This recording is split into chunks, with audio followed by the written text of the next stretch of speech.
বন্ধুরা, কেমন আছো? আজ আমি নিয়ে এসেছি আর একটা নতুন রেসিপি, মসুর ডালের বড়া।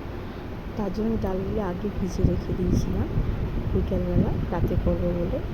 দেখো, ডালগুলো ভিজে গেছে সুন্দর। আমি একটা মিক্সিং জারে ডালটা দিয়ে দিলাম, আর লঙ্কাটা দিয়ে দিলাম, কটা লঙ্কা দিয়ে দিলাম। এদিকে পুরোপুরি পেস্ট করবো না, মানে কিছুটা যেন গোটা থাকে, সেভাবে করে দিয়ে দেখো নুন, হলুদ আর কাঁচা লঙ্কা দিয়ে দিচ্ছি, আর কালো জিরে দিয়ে দিলাম, দিয়ে ভালো করে মেখে নেব। তোমরা যারা আমার ভিডিও দেখো তাদেরকে অসংখ্য ধন্যবাদ। আমি জানি তোমরা আমার থেকে প্রচুর পরিমাণে ভালো ভিডিও আপলোড করো, আমি যেটা করতে পারি না। আর আমি এক হাতে করি, তো তার জন্য ভিডিওগুলো ঠিক সেরকমভাবে হয় না।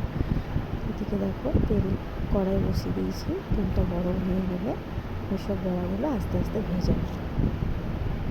বন্ধুরা, আমি একদমই নতুন আর একদমই শিখছি। তোমরা অবশ্যই একটু কমেন্ট করে যদি বলো কীভাবে কী করলে আমি এগোতে পারবো, কীভাবে করলে আমি ঠিকঠাক ইউটিউবে কাজ করতে পারবো, তাহলে তাহলে খুব ভালো উপকার হয়, আর কি। তবুও আমার ভিডিওগুলো ভালো না হওয়া সত্ত্বেও তোমরা যে দেখো, তার জন্য তোমাদের অসংখ্য অসংখ্য ধন্যবাদ। এদিকে দেখো, ডালের বড়াগুলো সব আমি আস্তে আস্তে ভেজে নিচ্ছি।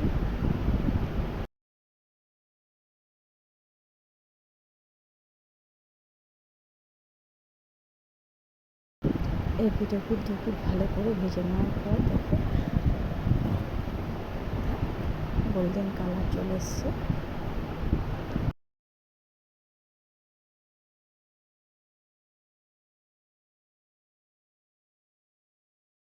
হলো আমার ভাজা হয়ে গেছে।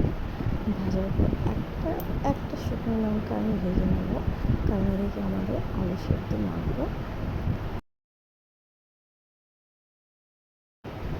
আলুটাকে আমি লঙ্কাগুলো বেশি ঝাল নেই, তাই একটা লঙ্কা নিলাম। প্রচুর লঙ্কা খাবে তো তেলের পরিমাণটা একটু বেশি হয়ে গেল, তো এটাকে আমাকে বাদ দিয়ে ফেলতে হবে। সুন্দর করে আলু সেদ্ধটা মেখে নেব। দিয়ে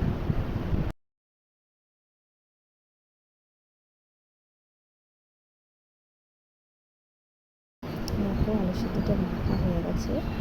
চলো এবার ভাত বেড়ে নেওয়ার পালা। মেয়ের থালা, গরম গরম ভাত একটু গুছিয়ে গেছে, না দিলে মেয়ে আবার রেগে যায়।